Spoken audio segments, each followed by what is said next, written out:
কথা বললাম।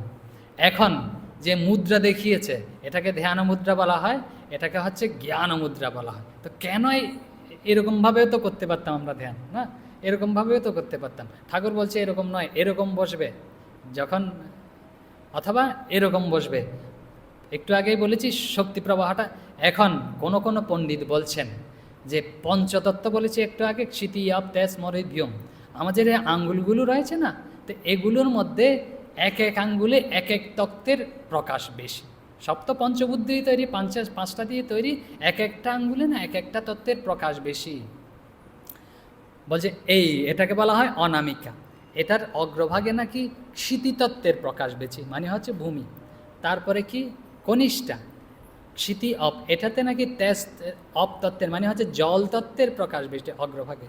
আর এটার নাম অঙ্গুষ্ঠ, এটাতে তেজ তত্ত্বের প্রকাশ বেশি অগ্রভাগে। আর এটা হচ্ছে তর্জনী, এটাতে ক্ষিতি অপ তেজ মরিত, বায়ুতত্ত্বের প্রকাশ বেশি। আর এটা হচ্ছে আকাশ তত্ত্বের প্রকাশ বেশি, কোনো কোনো পণ্ডিত বলে থাকেন।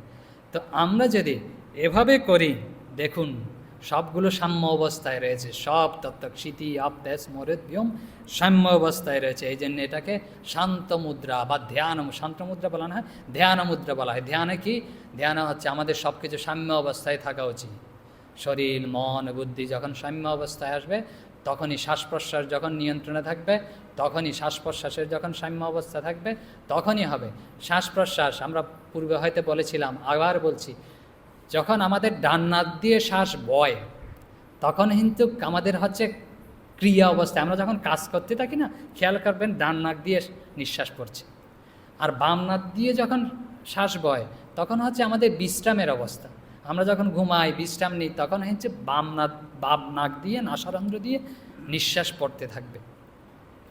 আর কি, দু নাক দিয়ে যখন শ্বাস বয়, তখন হচ্ছে আমাদের সাম্য অবস্থা, তখনই বুঝতে হবে ধ্যানের অবস্থা।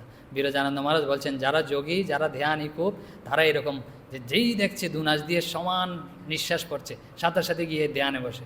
এই দু নাক দিয়ে যখন শ্বাস বয় না, বলে শ্বাস গ্রহণ করি আর নিঃশ্বাস ফেলি, প্রশ্বাস, তো এটা হচ্ছে সাম্য অবস্থা। তো আমরা বলছিলাম এই যখন সাম্য অবস্থায় থাকবে, তখনই কিন্তু ধ্যানের অবস্থা। আরেকটা মুদ্রা ঠাকুর দেখিয়েছেন, এই হচ্ছে এই মুদ্রা, কি জ্ঞান মুদ্রা বলেছে এখানে কি কি সংযোগ হচ্ছে দেখুন, আরগুলো হচ্ছে সংযোগ বিচ্ছিন্ন আছে। বলছে কি কি সংযোগ হচ্ছে, বলছেন বলছে এটা কি, এটা হচ্ছে তেজ তত্ত্ব। আর এটা কি, এটা হচ্ছে বায়ুতত্ত্ব। বায়ুতত্ত্ব আর তেজ তত্ত্বের মিলে অগ্নি তাপ সৃষ্টি করে, তা না? তা মানে হচ্ছে জ্ঞান রূপ অগ্নি আমাদের মধ্যে প্রজ্বলিত করে। আমাদের জ্ঞান দরকার, জ্ঞান হলেই